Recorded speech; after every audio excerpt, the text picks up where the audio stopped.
Good evening, everybody, and welcome to Carving It Up Live right here on Twitter, as well as the Carving It Up YouTube channel and the Grid Network YouTube channel. As always, I am Bryson Carver. Very, very excited to be in this seat today to talk about a lot of NBA playoff basketball. Barry Grant Jr. of the All Even Podcast is going to stop by for a brief moment, about 15 minutes, to discuss the Los Angeles Lakers firing their head coach, Darvin Ham.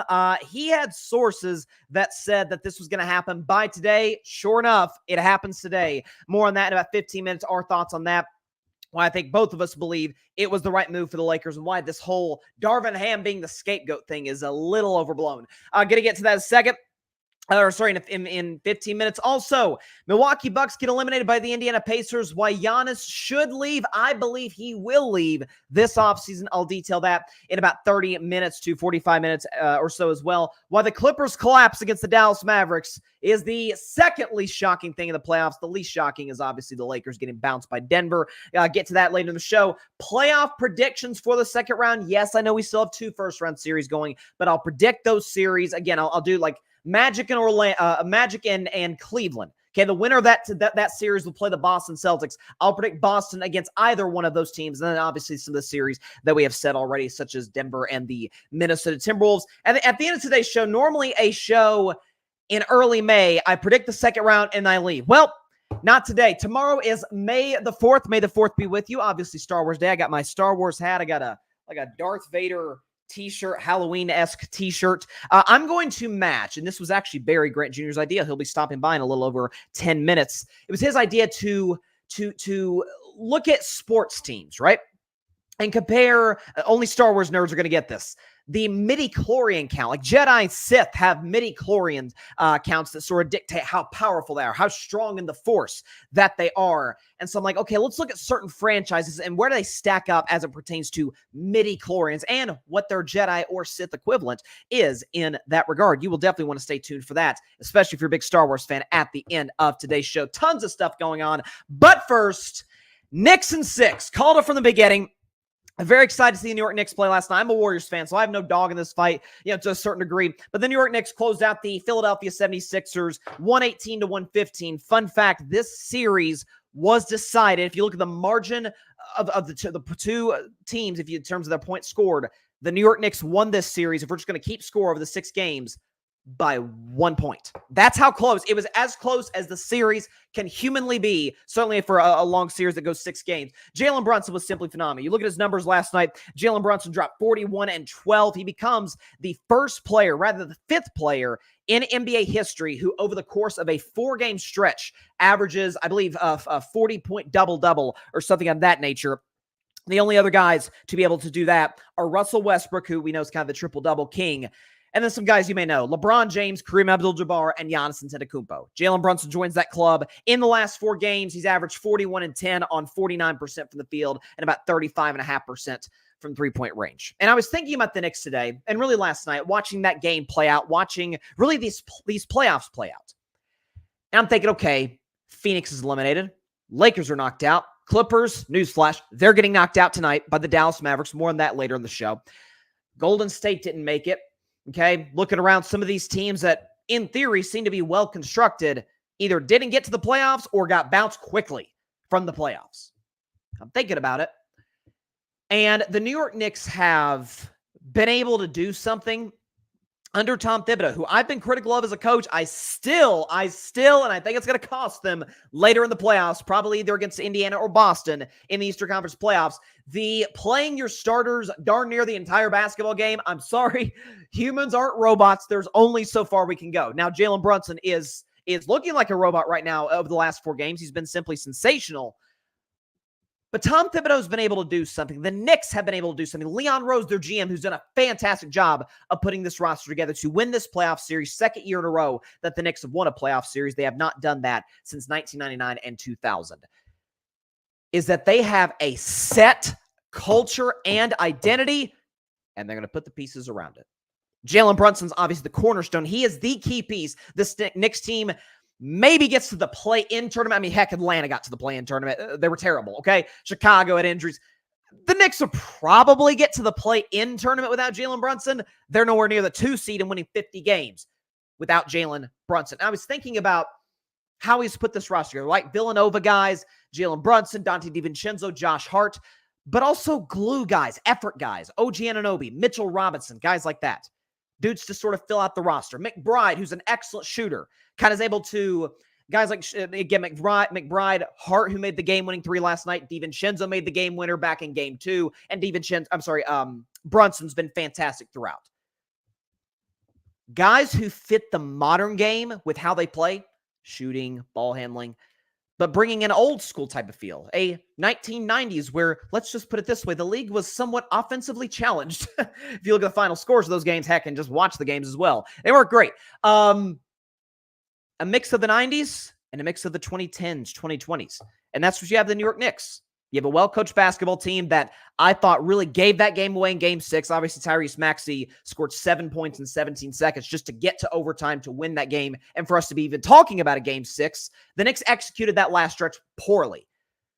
But where was this series won? In a series where the New York Knicks, if you combine the scores of all 6 games, the New York Knicks won by a single point. I mean, the margin of victory as far as the series is concerned, 4-2 Knicks, was actually larger, double that of what the series was as it pertains to combining the final scores of all 6 games. It's kind of mind-boggling. It's one of those weird Ripley's Believe It or Not stats.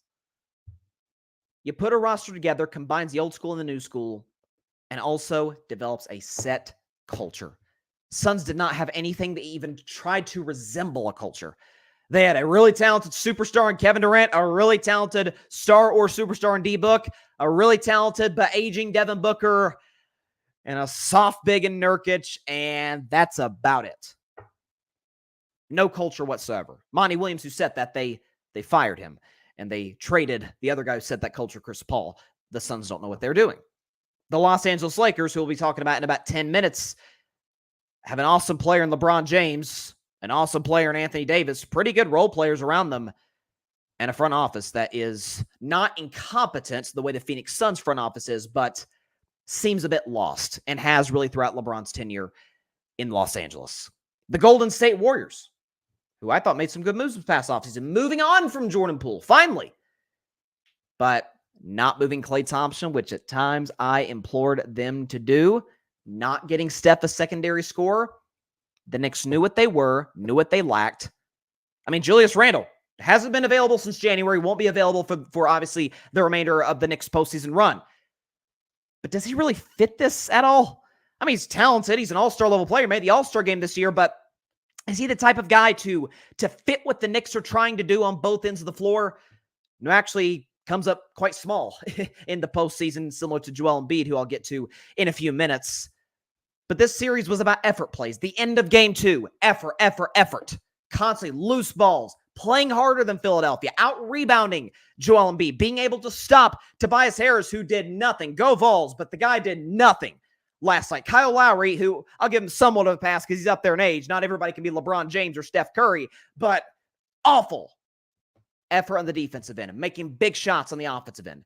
It does remind you to a certain degree a little bit of Villanova, Jay Wright, some of those coach teams. It reminds you some of those Kansas teams with Bill Self. It certainly reminds you, without the incredible size, of the defending back-to-back national champion UConn Huskies, where you got your star. Jalen Brunson's a star. I'm not quite ready to call him a superstar yet, although I'm close. Not quite yet.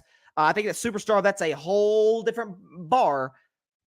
But then you fill in the pieces around him in the culture that fits the the star in Brunson and the coach, Tom Thibodeau. Again, I still don't love the way Tom Thibodeau manages rotations, but I can't criticize it right now. They won 50 games, got the 2 seed, and beat, to me, a more talented and still well-coached, I believe, Philadelphia 76ers team. So congrats to the Knicks.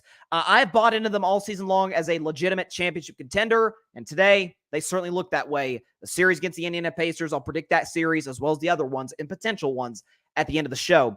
Shifting now, though, to Philadelphia, and I've been on this for a couple of years, and certainly in this series. I feel like I am on an island with this opinion that is completely backed up by data, facts, evidence, and eye test. However you want to judge that last one. Is that Joel Embiid is, without a question, one of the 10 greatest basketball players on the face of the earth right now. He is one of the most talented, one of the 5 most talented players, I believe, on the face of the planet right now. The guy can get his shots down low with ease. He's pretty good on the defensive end, effective enough when healthy, right? More on that in just a second. Excellent basketball player, two-time scoring champion, and won the NBA MVP a year ago. What is also true is that he's not a reliable playoff performer. When you talk about some of his fourth quarter, some of his playoff history, you think about the fact that in Game 7 came up small against the Toronto Raptors when Kawhi Leonard was seemingly the only superstar on the floor that night in 2019. You think about the fact that he let a Trae Young, Kevin Huerter Atlanta Hawks team come into Philadelphia in Game 7 in 2021 and beat you in Philly. You also think about the fact that last year against Boston, Jason Tatum is a literal no-show for 3 quarters. The door's wide open for you to close out the Celtics, and you and your co-star James Harden gag in the fourth quarter. Tatum goes berserk and drops 50 on your head in Game 7. Joel Embiid, only MVP in the history of the NBA, over 75-year history of the NBA, to have never been to a conference finals. He's only one of 3 MVPs to never been to the NBA finals. The only other 2 are Steve Nash and Derrick Rose. And Embiid, with all due respect to those 2, to me, more talented basketball player. No conference finals appearances. The one thing I've heard as it pertains to Joel Embiid, and as it pertains to his health in this series, the knee issues, the injury he suffered back in January, and then the Woj reported last week, Bell's palsy, which after you got that report, you look at the right side of his face, and it's kind of like his eyelid sort of droops a little bit. Like it's rough. The one thing I've been consistent on all series long, kudos and then some to Joel Embiid for his toughness and playing through injuries throughout his whole career, throughout his whole playoff career. The guy's always played through injuries to his fingers, to his knees, to his face. To his face as it pertains to not even having an injury, but a situation with his face. What is also true is that we simply do not give Joel Embiid the same energy when he does come up small like he did in this series and did last night that we give other superstar players even when they're hurt. As a guy who's a big Steph Curry fan, massive Warriors fan, I can tell you directly from sources, Steph Curry, everybody knows he was injured in 2016, got crushed for that finals performance, particularly in Game 7 against the Cavs that year, as he should. 2018, Steph was beat up. He was beat up the next year. He was beat up the last finals run in 2022. But if Steph Curry came up short, nobody's giving him a pass. And I know for a fact, that he was injured in all 3 of those playoff runs. And in 2 of those 3, he came away with championships. Joel Embiid, well, he's injured, Bryson. First quarter, you look at the first quarter stats in the 6 games he played the series. He averaged 9 points, 4.5 rebounds, shot 45% from the field. It's pretty good. As a matter of fact, that's really good. Second quarter, averaged 5 points, 2 rebounds, again, 45.5% from the field. Third quarter, you'd think, the narrative is, well, the reason Embiid doesn't come up big in the fourth quarter, he's worn down by that point. I'm looking at his third quarter stats. Can't tell. He goes from 5 points per second quarter to 11.5 points per third quarter on 55% shooting. Those numbers plummet to 6.5 points on 26% shooting from the field in the fourth quarter. Ladies and gentlemen, boys and girls, Joel Embiid in this series, in the fourth quarter, had 2 games. It happened to be the first 2 games of the series. He did not have a single, at 7 feet 2 inches tall, fourth quarter rebound. 3 of the other series, he got a rebound, 1 single rebound, 1 time. One single rebound 3 times in the series, 0 rebounds twice in this series. Joel Embiid is a fantastic basketball player. There's nobody on this planet who's going to deny that.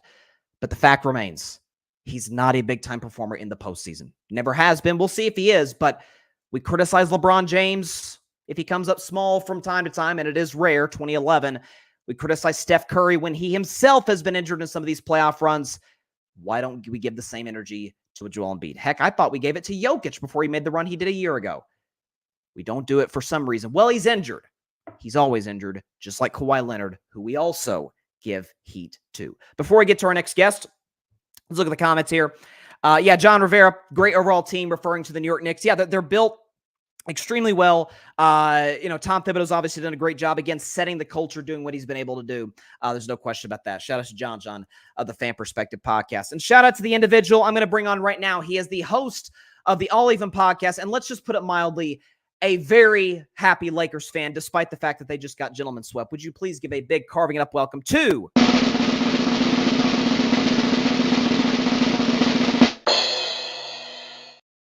Barry Grant Jr. joining Carving Up Live. Barry, sir, how you doing? Can you hear me? I can hear you loud and clear, sir.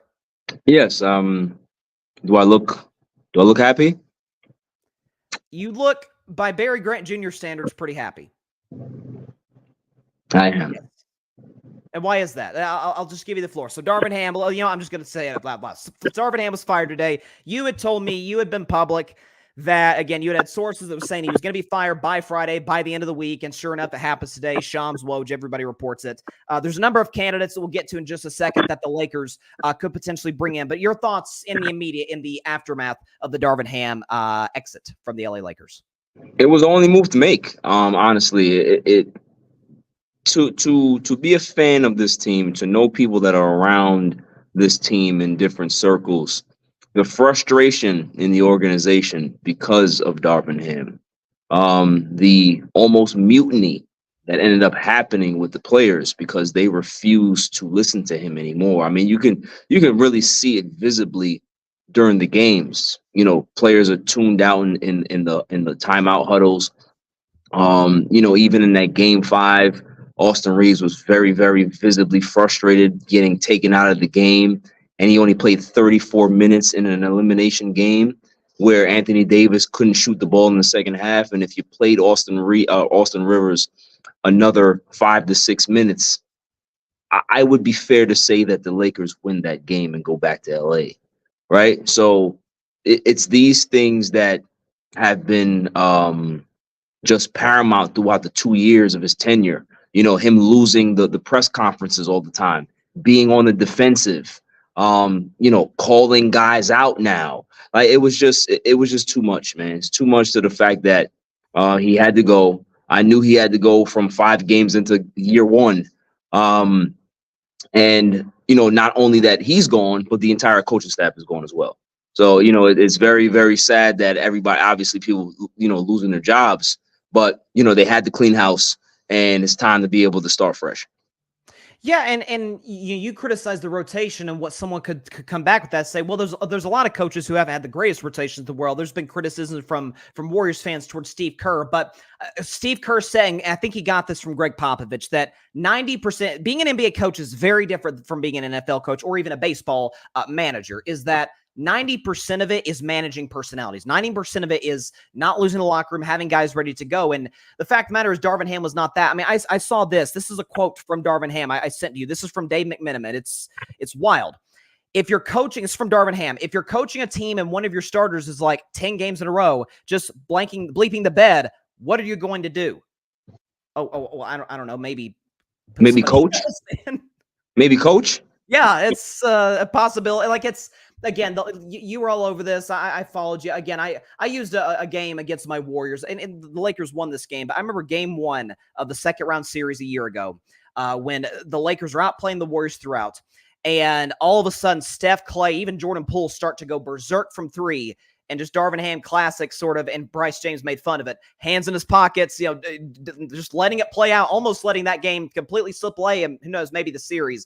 And that was kind of the main thing with Darvin. Now, there's another number of potential candidates for the Lakers. Kenny Atkinson, JJ Redick, again, who may not have obviously have a coaching experience. Ty Lue's been suggested, although I did read a report saying that the Clippers are trying to work on an extension. I'd imagine after the Darvin Ham news. I'll tell you more. I want you to finish, but I'll tell you what that's about, but go ahead. Okay, well, listen, so as far as potential candidates, I've suggested Phil Handy. I think the other day you may or may not have thrown out like maybe getting Monty Williams for the Detroit Pistons. Who would be the most okay, let me put it this way. Assuming LeBron stays in LA, and there's a pretty good chance that happens, who's the best fit for this Lakers team among those candidates? Ty Lue. Well, yeah, okay. I agree with you. Ty Lue is the number 1 candidate. Obviously, JJ Redick, just because of the ties And the concerns are is that he's a first year coach and has never been in the system before. Those things are concerns, obviously. A guy like Kenny Atkinson, I think, is a guy that he's had some history in regards to negative history with the Brooklyn Nets. There was some stuff that was there, and he went to Golden State and kind of cleaned up his image as well. So those guys, I would say, there's rumors about Budenholzer and no, you don't want the guy that, you don't want the guy that Darvin Ham learned from. Coaching trees, Sam Cassell, you don't want that guy either because he learned from Doc. So this is just they're gonna cast a very wide net. I don't know who should be the front runner in regards to them, how they look at things. I know who I would hire, but the Lakers are completely different. And it's one thing about what I've said in my Lakers rant, and people that want to go check that out, they can go to my page. The front office needs to be questioned as well. I'm a Laker fan. Listen, I'm gonna tell you straight up. I don't trust Rob Pelinka when it comes to hiring head coaches because he's done a poor job doing so. If you look at the history, we have Vogel. We have, Vogel was fine, but the reason why Vogel got the job is because he wanted to put restrictor plates on Ty Lue. So, Vogel steps in, win a championship. He wasn't in love with Vogel, and we seen what happened with that. The disrespect that Vogel got, at the end of his tenure with the Lakers. Darvin Ham, a guy that has some Laker ties, that's why they kind of hired him. He was supposed to be the accountability coach. How did that work out? So I really don't trust Rob Pelinka to be able to be the one to do this. And the question that I posted on X was, how many head coaches does he get to choose before you start looking at him? So yeah, I would definitely say Ty Lue is the front runner. But here's the funny part: Woj is hilarious. Woj is the I don't know if you've noticed this, but he's definitely the Clippers messenger boy.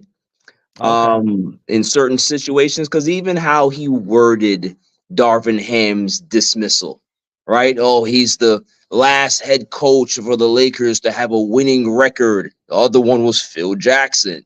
Darvin Ham is going to have many suitors. No, he won't. You think Woj's not making that up? Yeah, at least not in this cycle, he won't. So that's interesting. The Lakers now, whoever leaked this information that the Lakers are eyeing Ty Lue, all of a sudden Woj comes out and says the Clippers they're steadfast and hell bent on signing an extension with Ty Lue. Why didn't we hear about this a couple of weeks ago? It's very funny that this comes out now because of all the speculation that's going out. So, it's really going to be a game of cat and mouse of what's going on. But what a lot of people don't realize about what's going on with Ty Lue, if the Clippers lose, when the Clippers lose, it's up to Ty Lue if he wants to go or not. If he goes to Clippers management and says, I'm done, I want out, you have no choice but to give him his release. Sure. And if he wants to go somewhere else, you can't stop him. No amount of money is gonna make him stay. He's made a lot of money in the league in regards to a head coach. He's won a championship. So it's up to Ty Lue about what he wants to do. So we'll see how this cat and mouse game plays out, man. But it's really, really interesting. Couple of quick questions before we get out of here, because I know we have you in limited time, and I greatly appreciate you coming on because the Darvin Ham news happened, and I was like, okay, I need to get Barry's reaction on the show tonight. I feel like I am, as it pertains to the media coverage of this whole story leading up to it, because it did, as time went on, kind of feel inevitable. I feel like I'm in the twilight zone to a level, Barry, where I didn't know Darvin Ham had so many allies. And listen, not that I don't dislike Darvin Ham as a person, but as a matter of fact, let me walk that back. I don't think necessarily Darvin Ham has any allies. I think that there's still, call me crazy, you may agree, you may disagree, but a bit of a anti-LeBron sentiment, like, oh, he got 100%. Another coach fired, and people equating it to Vogel. Vogel to me was a scapegoat for a bad Westbrook experience. Yes. Yes, you are. That to me, I always defended Vogt. I never thought he was a perfect coach, but the guy was good in Indiana. Orlando was a tough spot. And he did win a championship. Darvin Ham, you talk about, not prime LeBron, but still 25, 8, and 7 on 50% from the field, 40 from 3 LeBron. And I think the best season Anthony Davis has ever had. I don't. Yes. I'm this close, Barry, to retiring coin flip Davis. I may have to get that out of He, here. he was excellent, man. And I even give him kudos for playing through that game on a bad shoulder. I really do. Yeah. So just your thoughts on the media coverage. I know, and people I respect, Charles Barkley, Colin Cowherd, Chris Broussard, like defending. I'm like, I don't know if you watch some of these series, the rotations aren't good. Like you mentioned earlier, the body language is terrible by players, which to me is an indictment on the coach. Your thoughts on this? I mean, yeah, it's not even something that we have to even speak about, right, Bryson? It's there. When Coach Bud was on the hot seat in Milwaukee, and everybody knew that if they didn't win a championship, he was getting fired. You didn't really hear any outrage when he got fired in Milwaukee, did you? Nothing. He got fired, parted ways, and that was it. But it's always about, well, even Pat McAfee, and respect to Pat McAfee, I respect his show, but he's like, oh, well, if you don't win, you get fired. No, that's not the case. It's about if you're not competent to do the job effectively, you will leave. See, the thing is, a lot of people don't realize about great players. Great players need somebody who they respect as a great mind as well. LeBron James is one of he's probably has the highest basketball IQ we've ever seen in basketball. So could you imagine being a guy with that level of IQ on the court and have a head coach that doesn't match you with that? It's very difficult to play with. When you have other guys that have high basketball IQs and you have a head coach that doesn't match you with that, it's extremely frustrating. It's like working at a job where your supervisor is an idiot. It's very hard to kind of go through your job every day, knowing that you know more than your supervisor, right? So it's something, they have to understand that you got to pick somebody that veteran players or a great player like LeBron is going to respect. Magic Johnson went through it. He fired coaches, and he had to get somebody that he respected. And when he respected that person, they stuck around a while, didn't they? Yeah. So that's just the tenure. That's just the situation. But we always know the narrative that's around LeBron James. Other people do it. We don't hear from it. LeBron James, quote unquote, does it, or it happens in his situation, and all of a sudden the blame goes to him. Everything. It's just par for the course, man. So would have been nice if he had Phil Jackson, right? Just throwing that out there. Anywho, that's beside the point. Quickly, and I'll get to my last question. Super quick. Who's your favorite to win the championship now? Oh man, I think Denver is still a really listen. They're the defending champs. They beat the Lakers in 5 games. It was another tough series, but you can't really count Denver out until somebody beats them. They're the favorite. Like that's just how I look at it. They have the best player on planet Earth. They have good role players. They have a coach that understands how to get the best out of his players. His fourth quarter execution, his second half adjustments have been really, really good. So until somebody proves that they can beat Denver, it's Denver. I don't care how good Boston looks. I don't care. The Timberwolves, okay, they match up stylistically with the Denver Nuggets and size-wise, but we got to see it, right? And it's still Denver to me.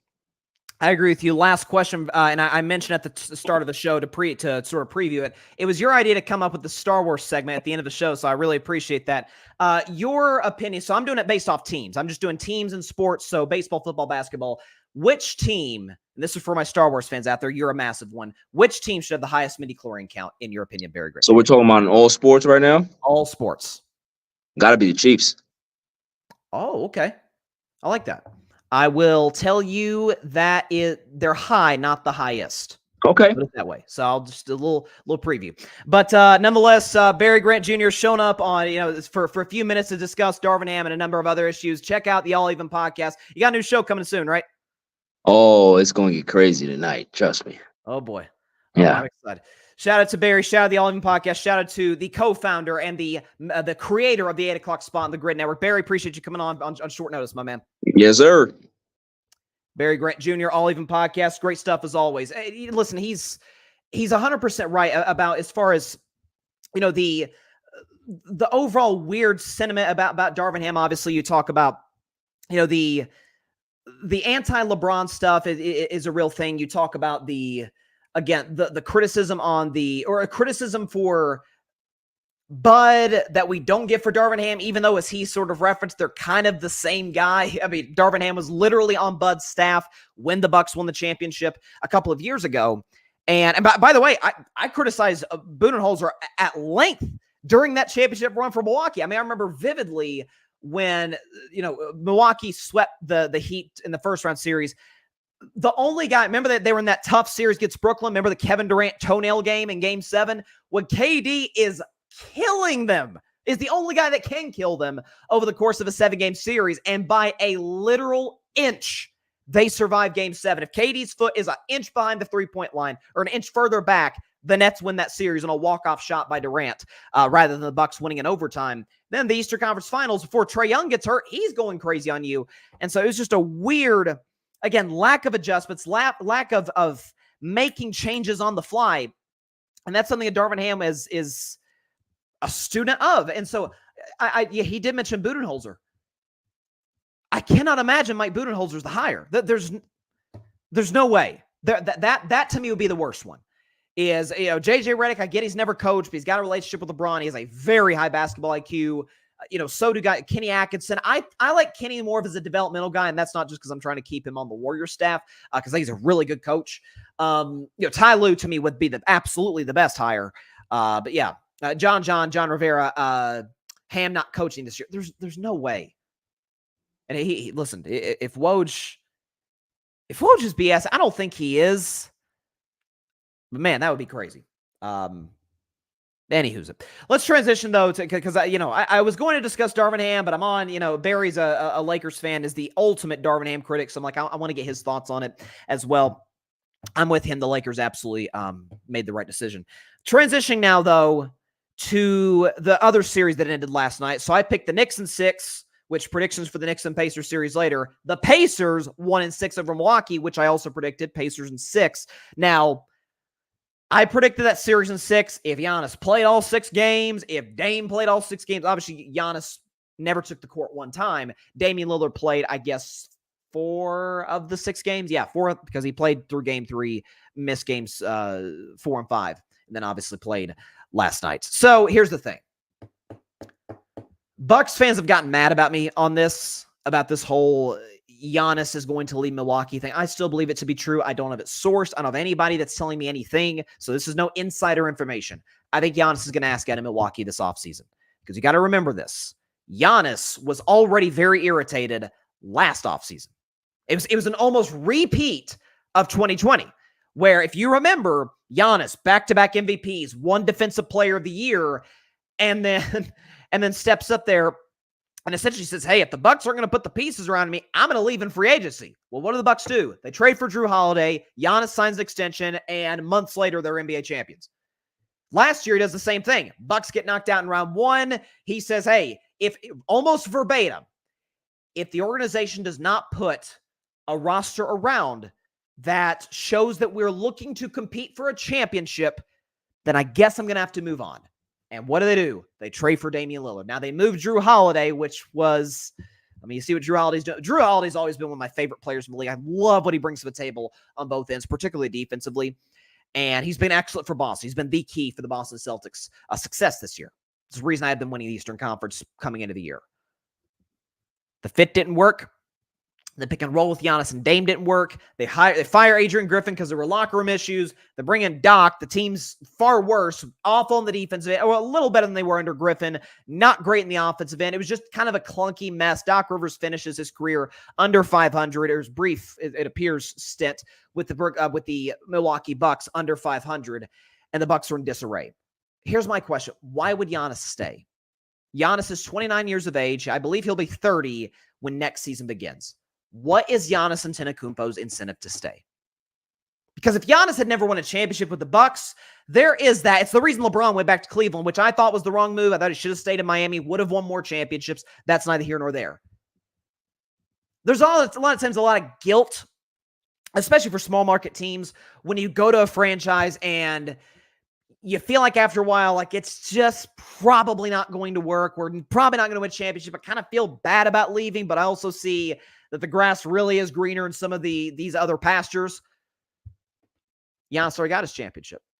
When the Milwaukee Bucks, and he was a late first-round pick in 2013. When the Bucks took him in late 2013, if you told him, hey, this kid is going to win 2 MVPs, a Defensive Player of the Year, be the best player you've ever had by far outside of since Kareem and Oscar in the 70s, and you're going to win an NBA championship in the heart of his prime.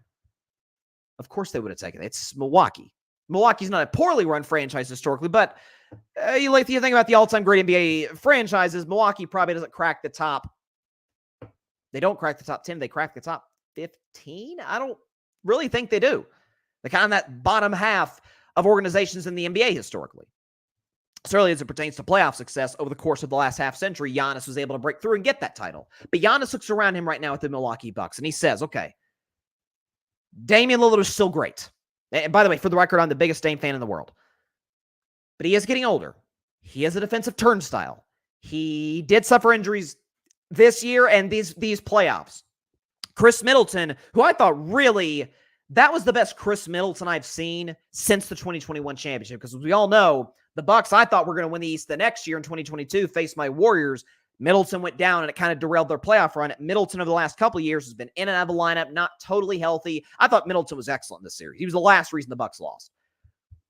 But Middleton, do I necessarily trust him to be my 2? I get we won a championship with him as my 2, but I also dropped 50 in a game 6 and played one of the greatest finals ever. If Doc stays, we're screwed. If Doc leaves, that's now 4 coaches in 3 years. So now I start to have a little bit of distrust in the front office. Oh, by the way, we have the oldest or second oldest roster in all of basketball to the LA Clippers. Bobby Portis is getting older. Dame's getting older. I mean, it's an old roster in Milwaukee.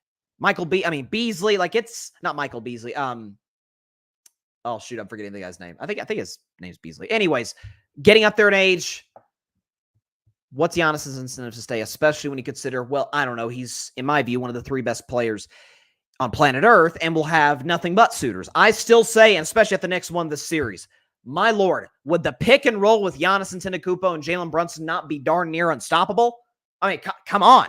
So I think the Knicks would be the most likely destination. I'd still sort of holding out hope. Giannis has been indirectly linked to the Warriors. It feels like for 5 years now. I would love to see him come to Golden State. That would be awesome. It would revamp the championship dynasty aspirations for my Warriors. Don't think that's totally likely, but we'll see. Crazier things have happened. I think the Warriors would be a great fit. The Knicks would be an amazing fit. There's plenty of teams out there that could use a player like Giannis, like, I don't know, the entire league, when you have a guy of that caliber who could do what he could do on both sides of the floor. And this is what happens. Listen, those that say, well, Giannis can't leave because he's the reason Dame's there.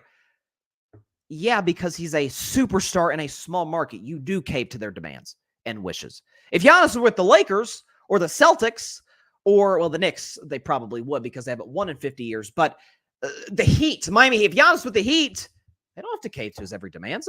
They're like, hey, we probably won't get a player as good as you because Giannis is one of the greatest players of all time.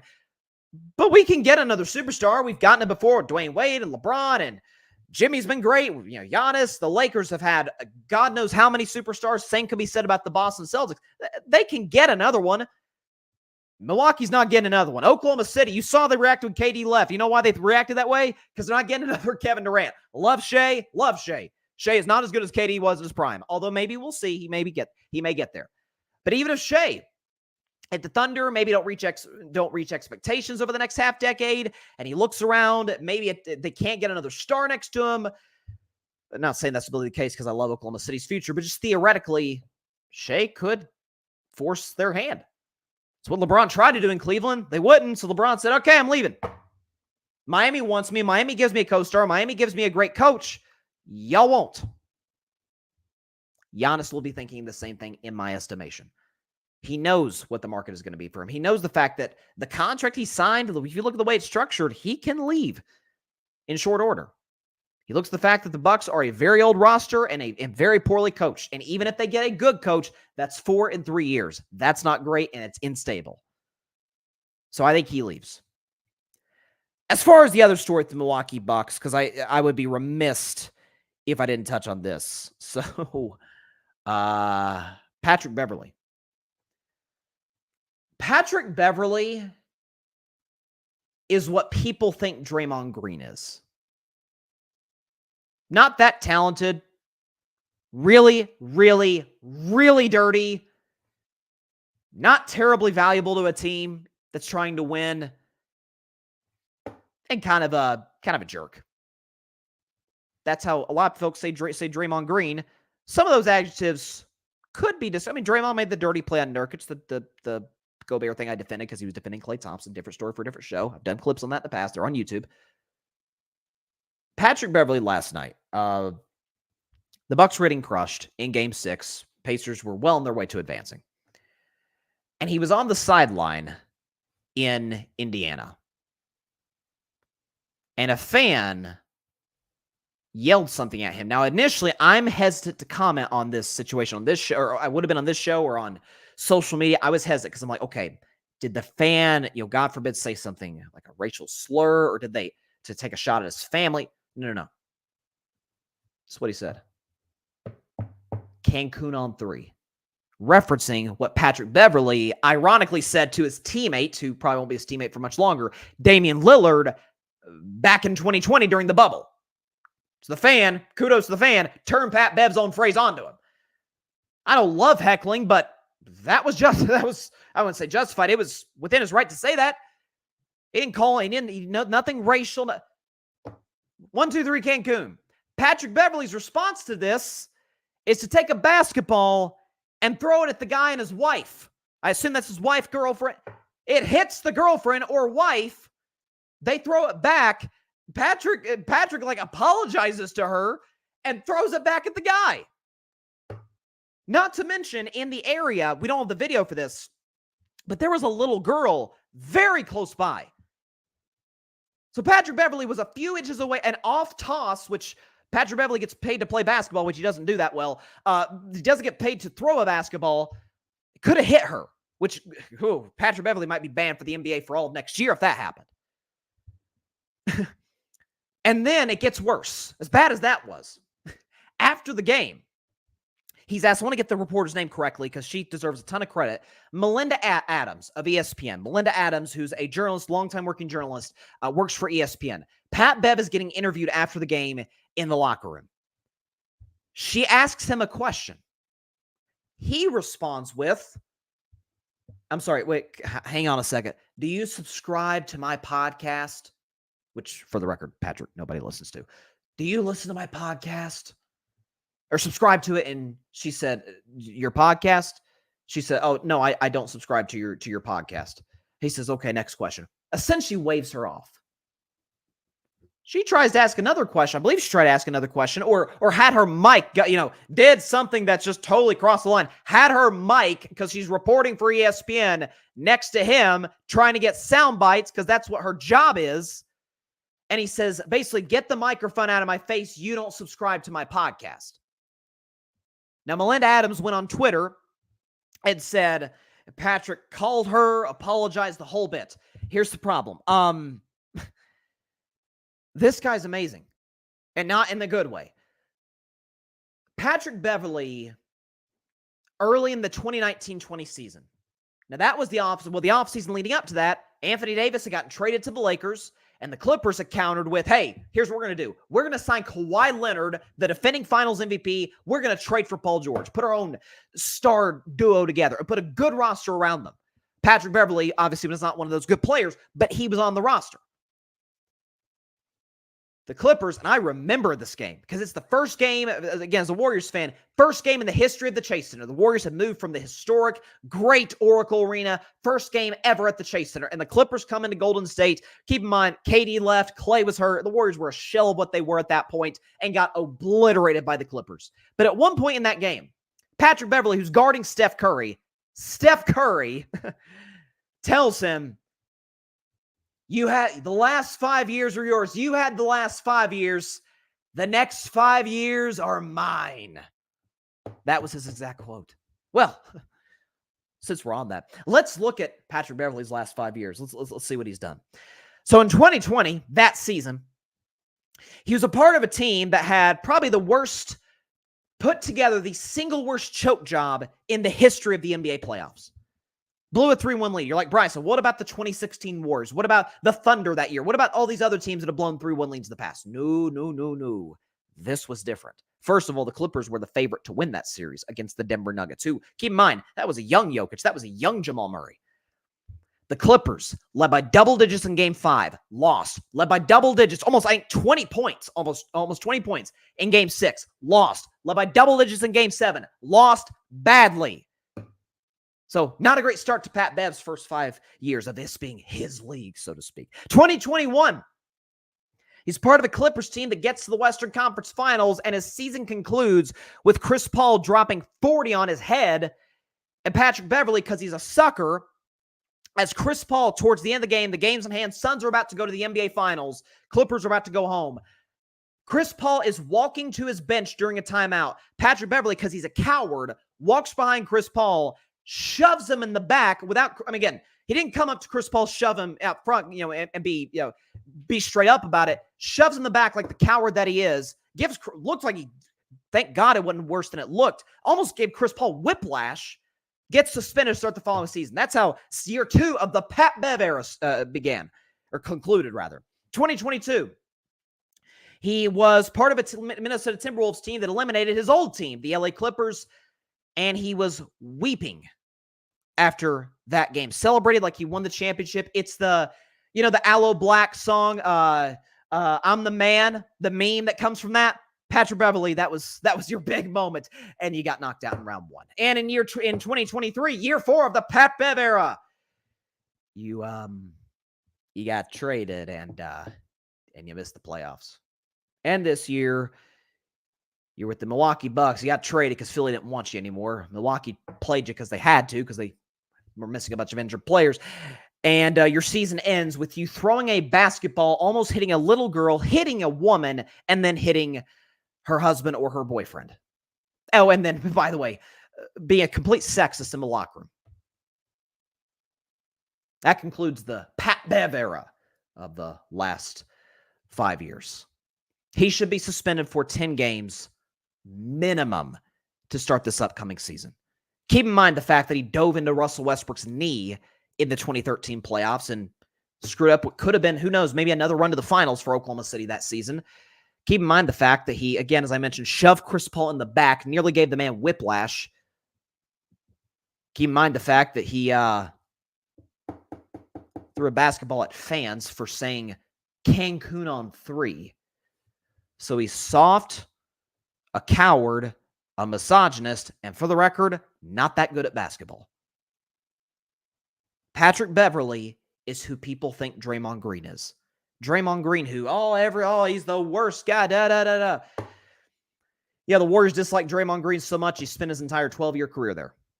And won 4 championships, a defensive player of the year, and guys like Steph Curry and Steve Kerr swear by him. They got irritated with him at the end of the season, and I completely defended them. But over the course of his career, Draymond has been the catalyst to a dynasty. Patrick Beverley is an irrelevant basketball player who's been traded God knows how many times and is a coward. And he showed you that last night. To the comments. Yeah, Phil. Patrick Beverley's an absolute clown. He's worse than Dylan Brooks. You know what? I have been critical of Dylan Brooks. The guy's gotten on my last nerves. You may not be wrong about that, Philip, because, again, Dylan Brooks hasn't been in the league as long as Patrick Beverley, although that may change very soon. You're probably right about that, because, again, Dylan Brooks, I think, is a dirty player. I think Dylan Brooks is a corny player, and is not a guy you want to have on your team if you want to compete for anything close to a championship. I think the Houston Rockets are going to do special things in the future, and it's darn sure not going to be because of Dylan Brooks. I think they need to move on from him. They gave him a terrible contract. Patrick Beverley's had more of a history of dirty plays. And, there you go. And Philip said, and we know how bad Dylan Brooks is, but that speaks about volumes about Pat Bev. He is. But you said it, Philip. He's an absolute clown. That's exactly what he is. Come on, man. Primo 1973. Chris Paul talks a lot of junk. He deserved that push. Now he has the laughing emoji. Listen, Chris Paul has a history himself of crossing the line. He does. He really does. But, man, that is the definition of a punk move. You're getting your absolute arse handed to you by Chris Paul. The only reason the Suns won that game, which I know they blew the Clippers out in Game 6 3 years ago, but Chris Paul is just giving it to Patrick Beverley. And his response is to come up from behind him. See, he didn't come up to Chris Paul, to his face like a man. And so if you're going to fight Chris Paul, it's a dopey move. It's a stupid move. At least go to his face. You shove him in the back. You throw a basketball at two fans, almost hit a little girl. Like you're as disrespectful as you can possibly be to a reporter because she doesn't subscribe to your garbage podcast. That's like some guts right there. And by the way, for the record, again, her name, Melinda Adams is the woman's name, the reporter. She works for ESPN. ESPN, and kudos to them, by the way, for doing this, has banned Patrick Beverley from all future appearances. So that tells me that he was probably going to be on, because he was on playoff coverage. I don't know if he was on there a year ago. He was doing playoff coverage with ESPN 2 years ago. I remember during the finals and all that. Maybe he was going to this year because of his media presence with his podcast. And ESPN said, "Nah, we don't want you." It's a shame that we're not going to get the incredible basketball intellect of Patrick Beverley when we're watching the NBA Finals this year. It's a real shame. It really is. Oh, let's say Giannis should leave. That's what I'm saying. And not because of Patrick Beverley, because Pat Bev's going to be gone from Milwaukee. That's not the reason Giannis should leave. But there you go. Okay. Anything broke recently? Okay. Byron Murphy signed to the Seattle Seahawks.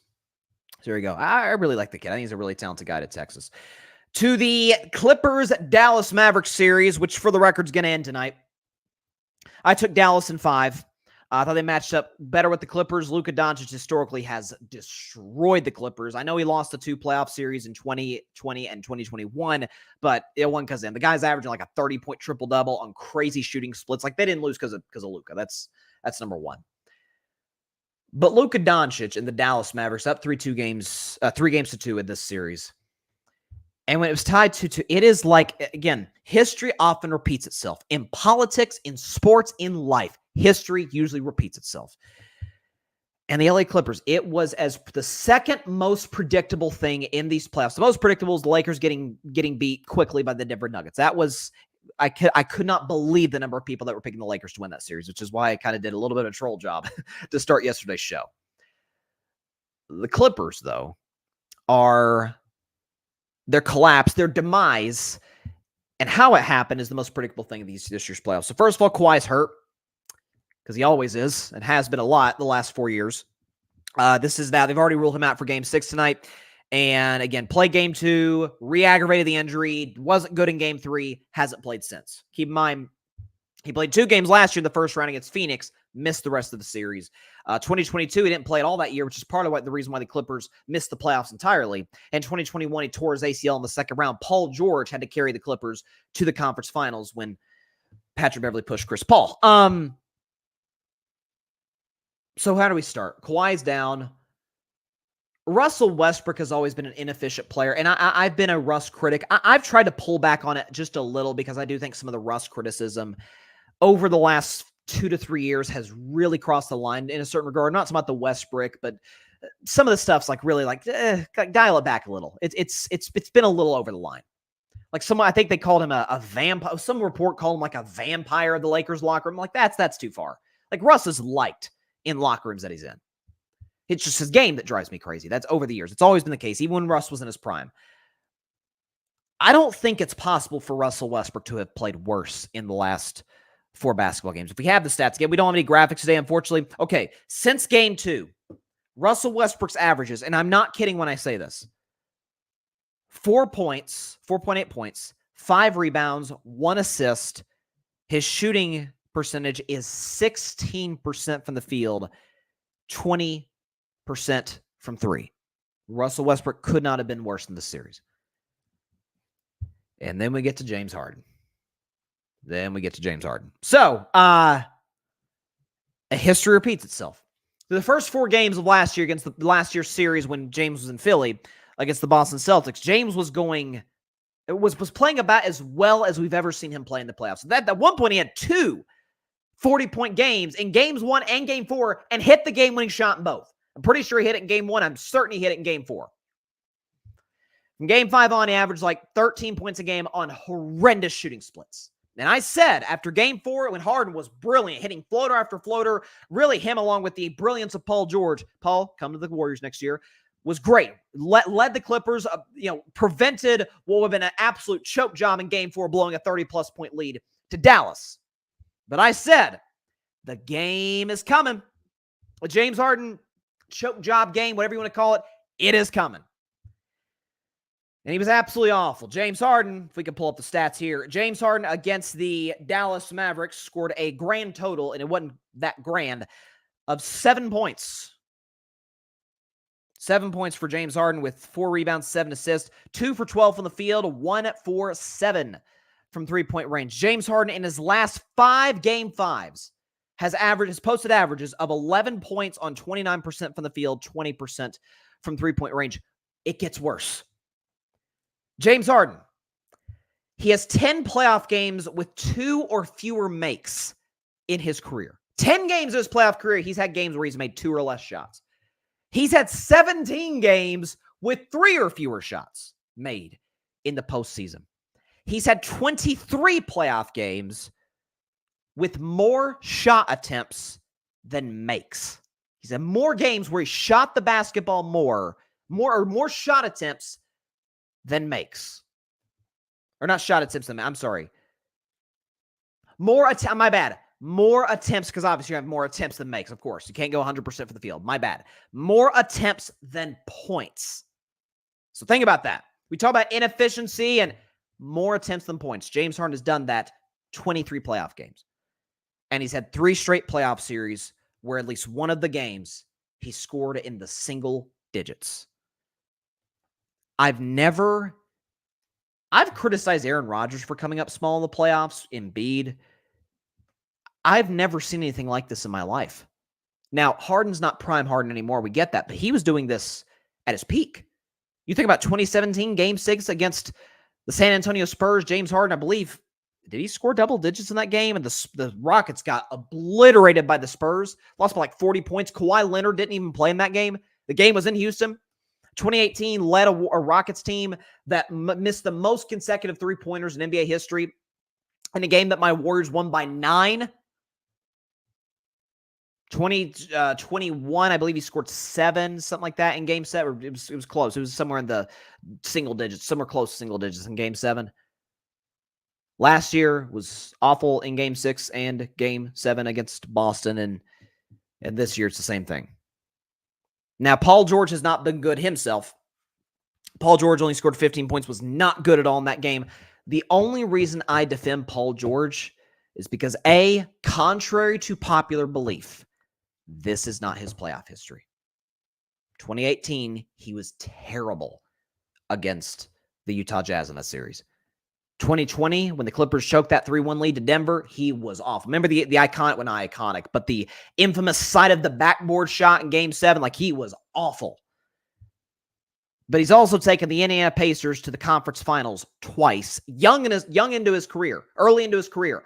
Took the LeBron James, Dwayne Wade-led Heatles 7 games in 2013. I believe he took them 6 games in 2014.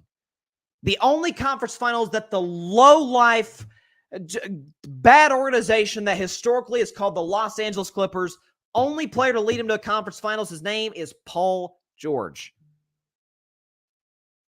So, Harden does this. Westbrook doesn't do this, but historically, Russell's not very good in the playoffs, as far as the shooting splits.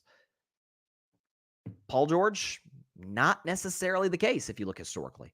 He's had some impressive playoff runs. He's been to 3 conference finals. Is Paul George going to be the best player ever at any point in his career on a championship-winning team? Absolutely not.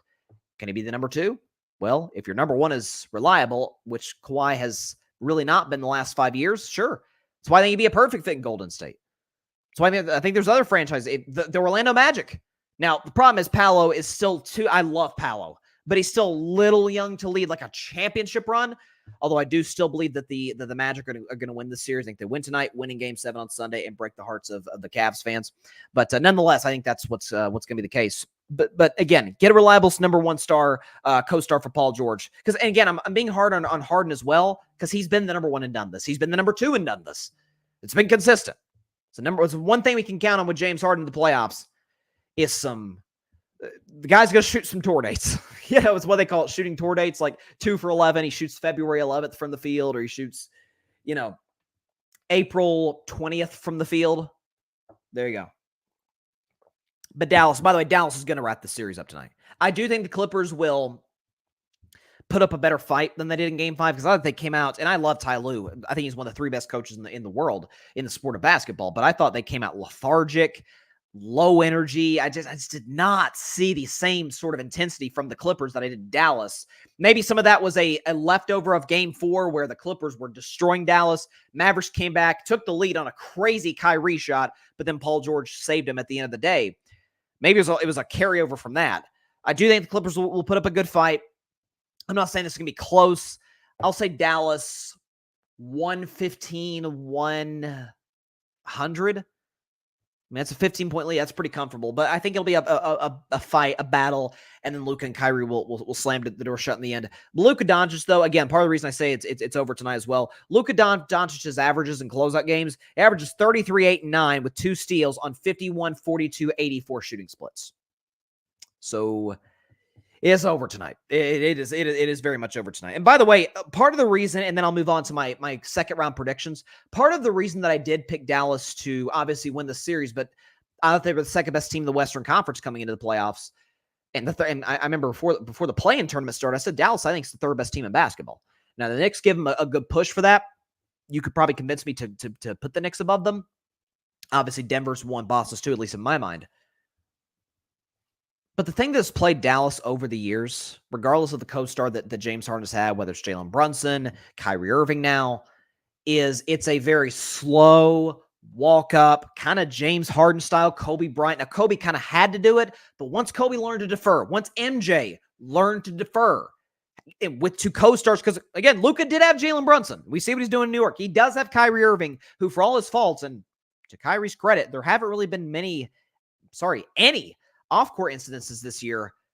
You do have a good teammates around you. You do have guys you can trust. PJ Washington has been a really good get. So is Daniel Gafford for the Dallas Mavericks. Great lob threat for him.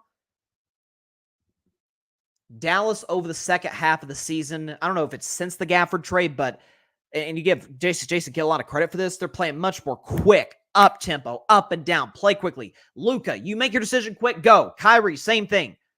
Rather than walk up, what Charles Barkley said, dribble, dribble, dribble, dribble. It used to kind of be that way in Dallas. It's not anymore. So I give them credit for that. And it's part of the reason I think they're going to be in the conference finals. I think they're going to give Denver a run for their money if Denver advances. So there you go. All right. I sort of gave a little tease right there as far as playoff predictions, but let's look at potential playoff matchups as well as the ones that are already set. We have 2 series that are locked, set in stone for the second round, 2 that have yet to be decided. Both could be decided as soon as tonight with the Magic and Cavs tonight. Cavs could advance, Magic hoping to force a Game 7, and then the Mavericks hoping to advance, Clippers hoping to force a Game 7. Let's get the background music going on right now. Second round NBA playoff predictions. Here we go.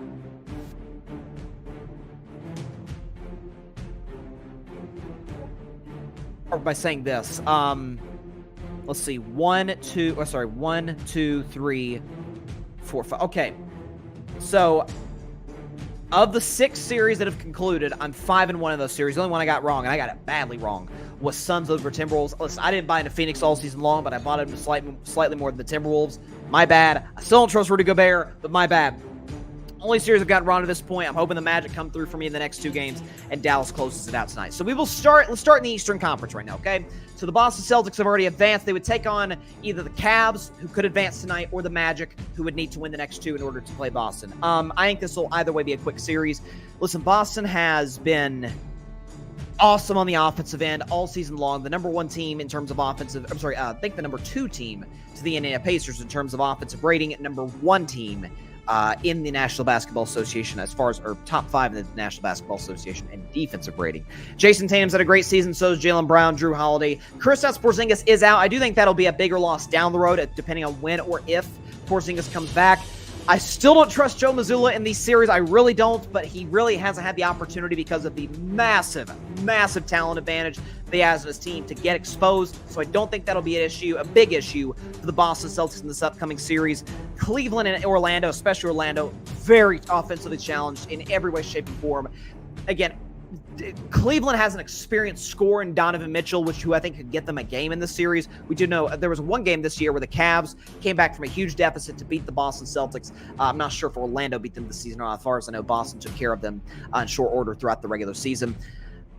Out of respect for Orlando's defense and youth, I would give them a game, but I would obviously take the Boston Celtics to win in 5 games. This is the series I think we're going to get. I think Orlando wins tonight, and I think Orlando wins on the road in Game 7. But again, if they advance, it'll be a quick one. Gentleman's sweep for the Celtics for the second straight series, as I predicted. If the Cavs advance, I think it's the same result. Celtics win in 5 games over Cleveland. Either way, I think this will be a quick series. 2 really, really talented defensive teams are the Cavaliers and are especially the Magic. But, man, you've got to have more offensive firepower if you want to compete against Boston. They simply don't have that. So, either way, Cavs or Magic, Celtics in 5. Moving on to the series that is set. Indiana Pacers, New York Knicks, a rematch of the 1990 series. Let's pray to God, and I don't think we have to, that this is going to be a higher scoring series than some of those games were back in the late 90s when it was like 72-69 final scores.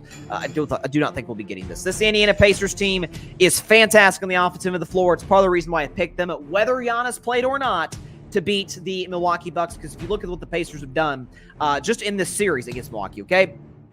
Only scored 94 in Game 1, but as far as their scoring outputs, 125, 121, 126, 92, and then if we have Game 6, the first summer, 120 in Game 6.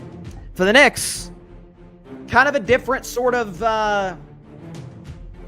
different identity, different vibe, different overall approach in terms of how they go after trying to win basketball games in the NBA playoffs. So Jalen Brunson has had one of the better 4-game stretches that we've seen in NBA playoff history. As I said earlier, he's one of 5 players ever to have a 4-game stretch averaging a 40-point double-double. The other 4 guys, Westbrook, we know about the triple-double, LeBron, Kareem, Giannis. That's what Jalen Brunson's doing right now, having a fantastic run. The Knicks have an established identity of, we're going to be a really good 3-point shooting team when it really matters most. We're going to execute late in games, Game 5 notwithstanding, and we are going to absolutely lock you down defensively. That's going to be our identity throughout the course of this series and throughout the course of our season, depending on how it goes.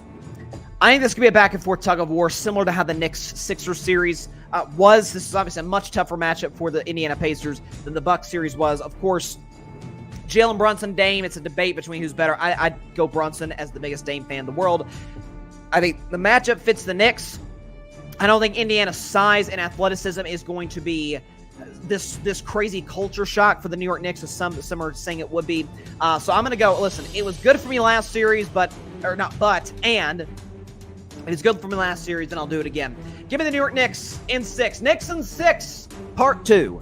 New York Knicks win this series, and they will advance, if I'm not mistaken, for the first time in 25 years, to the Eastern Conference Finals. Indiana's had a fantastic season, given what the expectation was. Tyrese Halliburton, while he hasn't been great as of late because of the injury, has been so good. I've loved the kid since he was in Sacramento. I thought he was a steal in the draft that year. It's been great.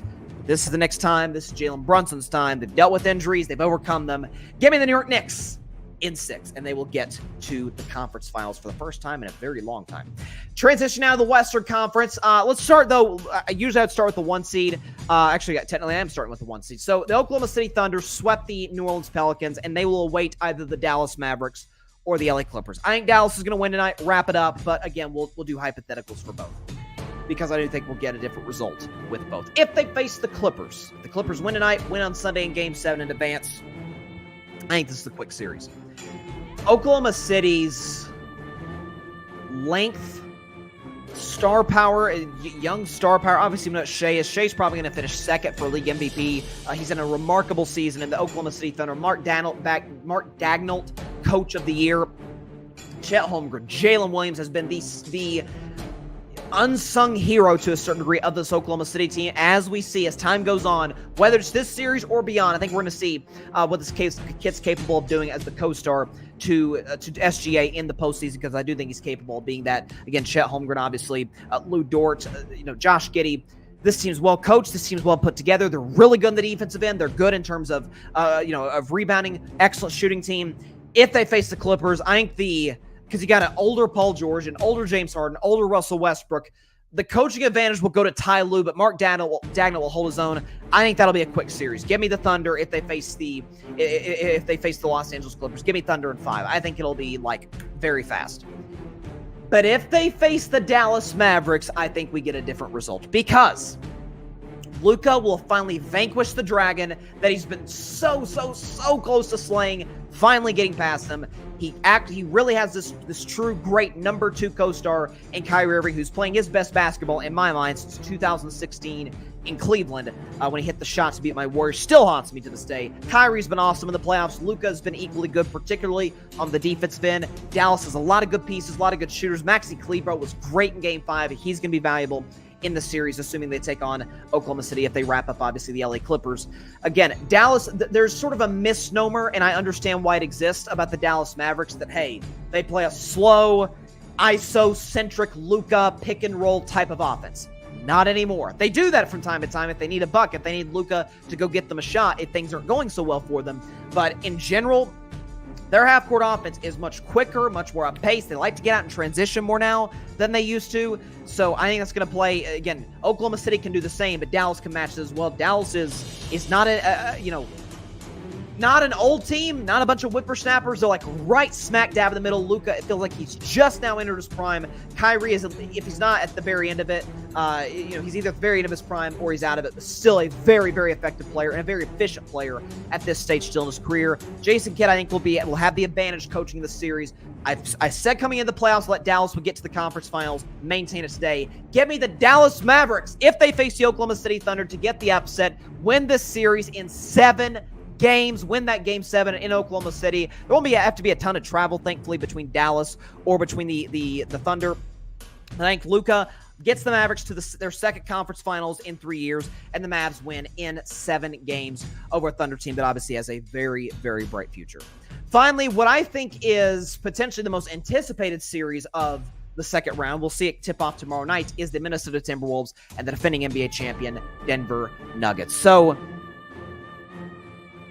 I thought Phoenix would take care of Phoenix in 7 games. Take care of in 7 sounds a little weird. Win in 7 games against Minnesota. I thought they matched up better. I thought they could get Rudy Gobert in the pick and roll. As it turned out, Kevin Durant, who played pretty well in the series, Booker was really up and down. Beal was mostly down the entire series.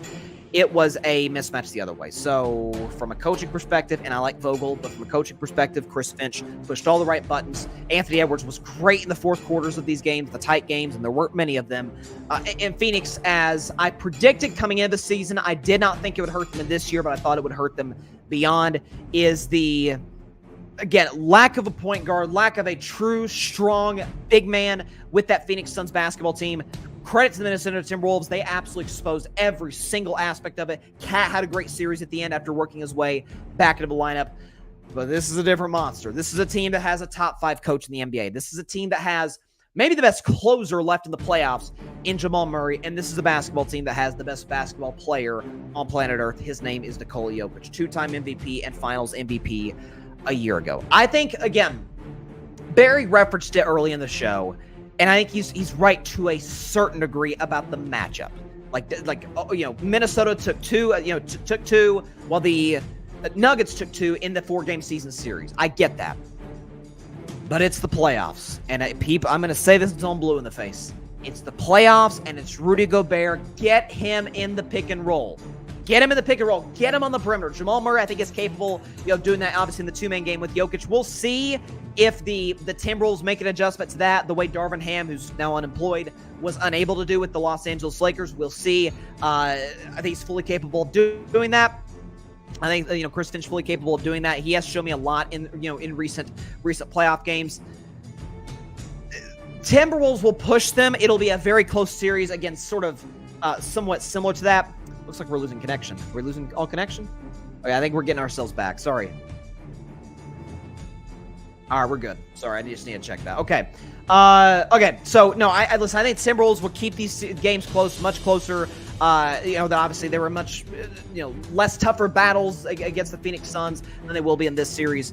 I just think Nikola Jokic, Jamal Murray, that two-man game will really, really expose Rudy Gobert in this, maybe get Karl-Anthony Towns in foul trouble. So we have it down here, give me Denver in 6. The Nuggets win this series in 6 games against the Minnesota Timberwolves, and they will advance to the Western Conference Finals, and they will take on the Dallas Mavericks. So go back over my predictions. So you saw that Denver winning in 6 games over Minnesota.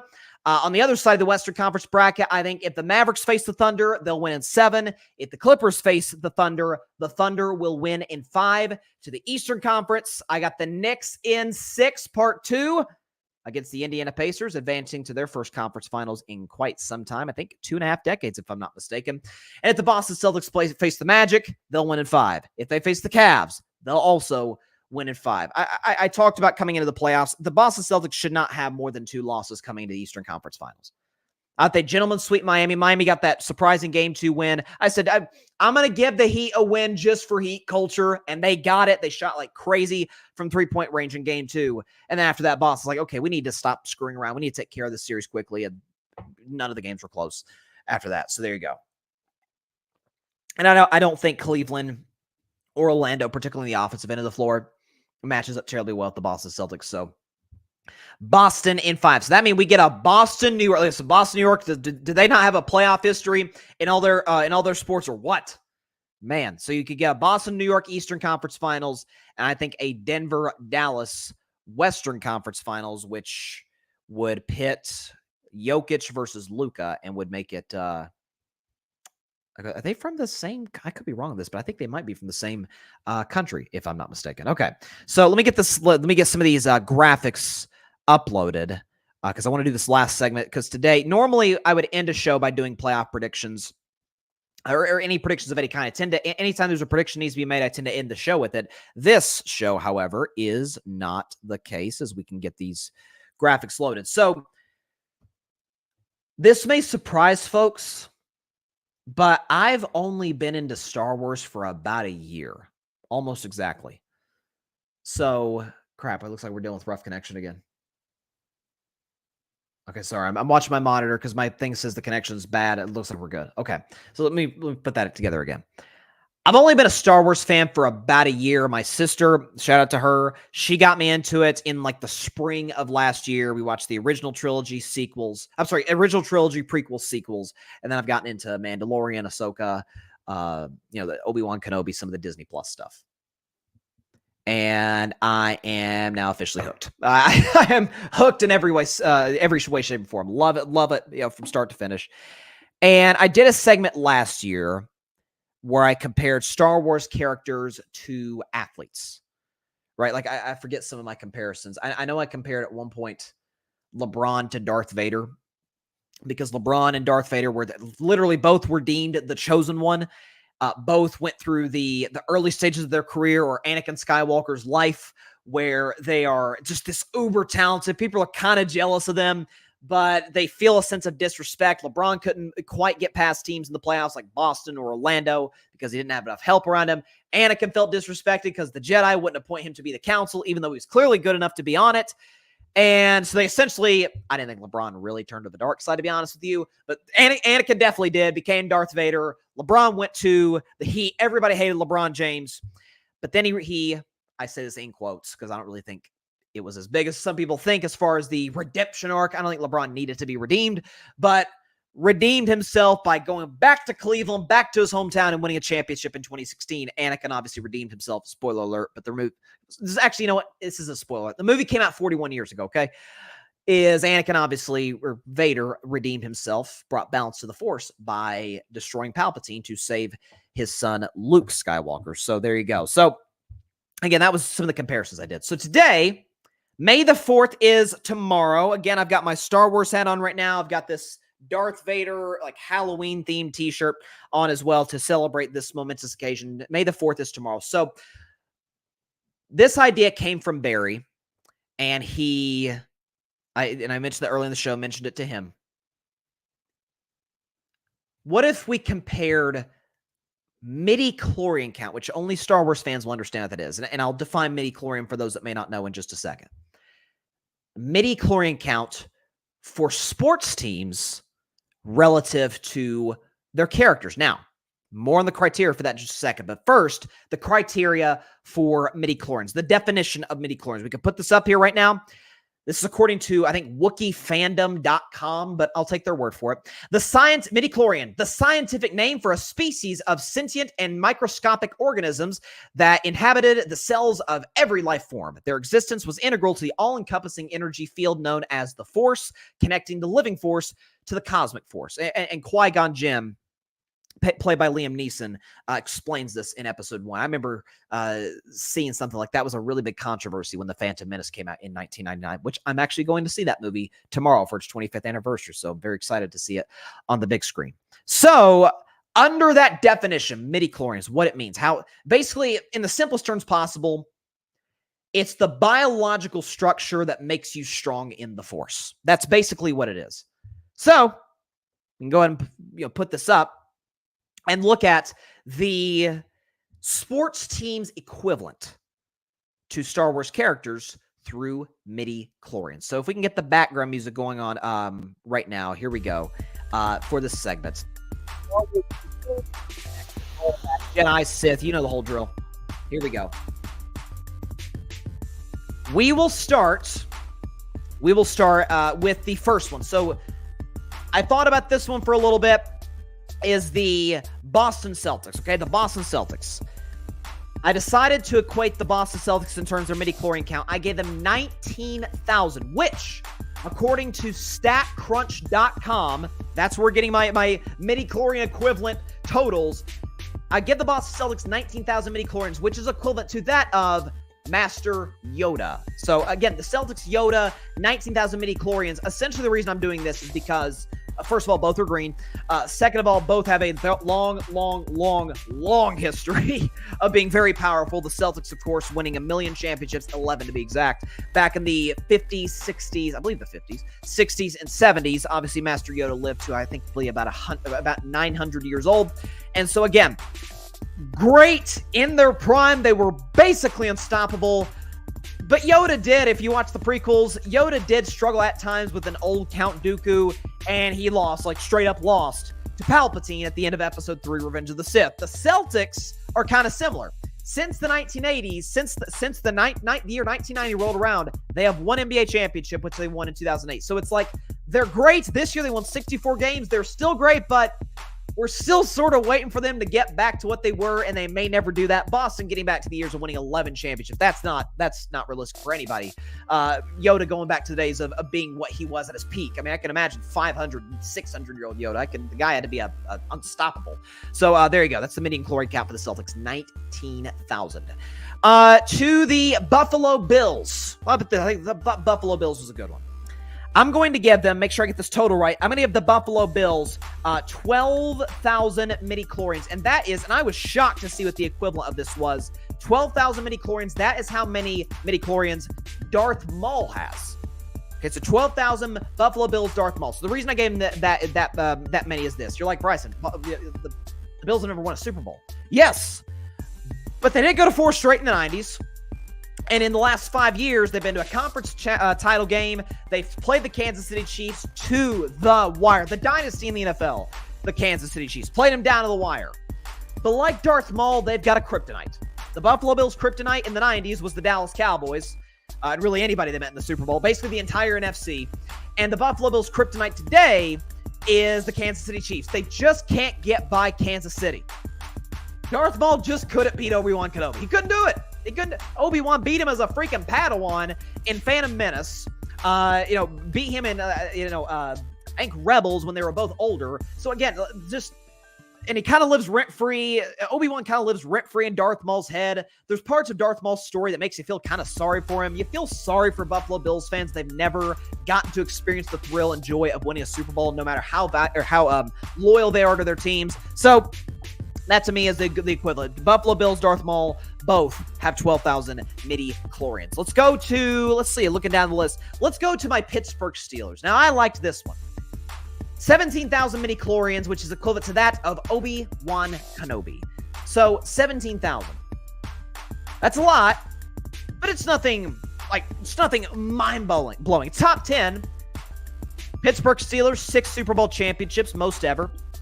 Obi-Wan Kenobi has about as good of a track record in duels as anybody. I mentioned that he essentially owned Darth Maul. I mentioned the fact that he beat Darth Vader straight up, when Anakin first became Vader in episode 3, he beat Darth Vader in the Obi-Wan Kenobi series although losing to him at first. And the only time he lost to Darth Vader in episode 4 was when obviously he gave himself up to become one with the Force to help Luke Skywalker. So again, almost flawless history. Obi-Wan Kenobi had every excuse to turn to the dark side, never did. Pittsburgh Steelers, just a well-run, well-operated franchise. But lately, it's like, you're waiting for a little more. You're looking for a little more flash. Obi-Wan's not necessarily the flashiest. He's not Anakin or Luke, but just get the job done. That's the Pittsburgh Steelers. So that's, to me, Pittsburgh has 17,000 midichlorians, which is equivalent to Obi-Wan Kenobi. Let's move on to, what else do we have? Okay, Miami Heat. I put the Miami Heat on this list.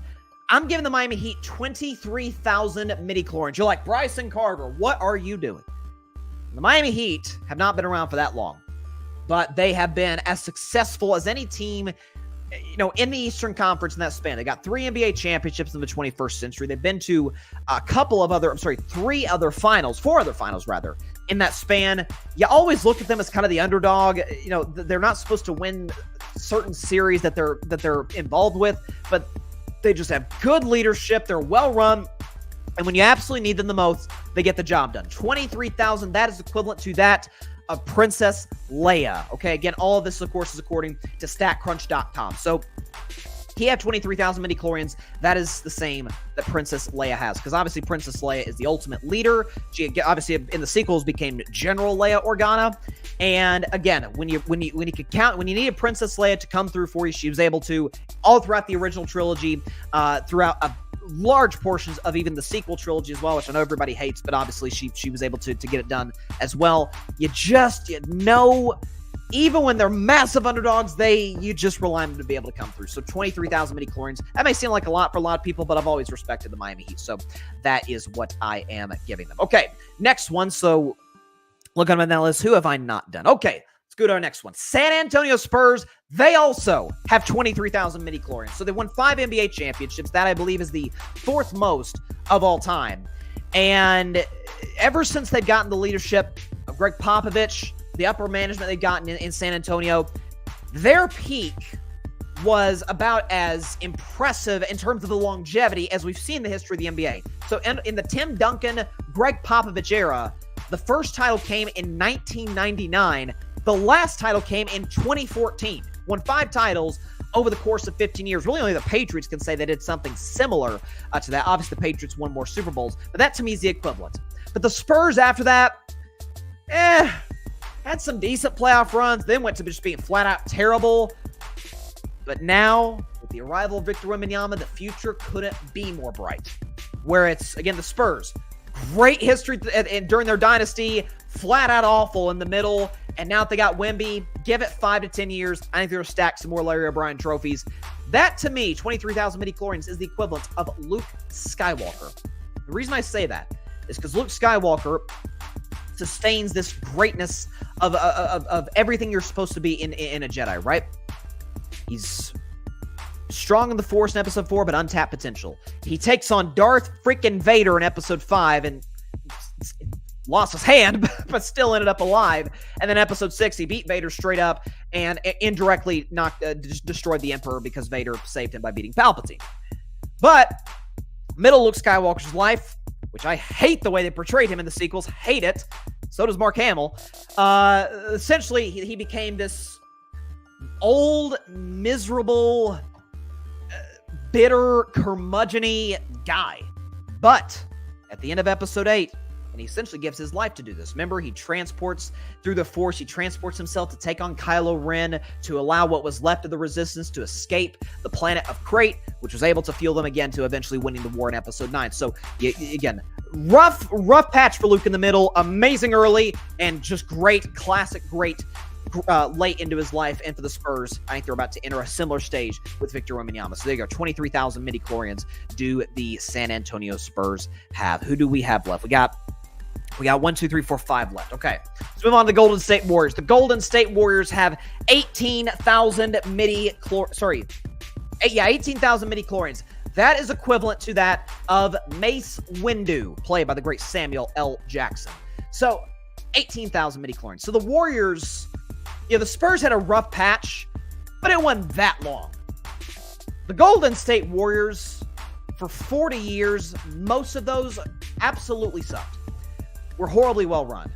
But now that they're back on top, kind of arrogant, but they back it up. Mace Windu is not the most likable character in the prequel era trilogy, but he's really good. I mean, it was going to be Palpatine straight up if Anakin hadn't come in and screwed things up.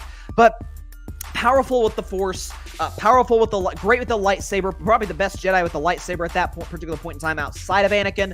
And so, again, the Warriors, not the easiest to like. I mean, they're very easy to like for me as a Warriors fan.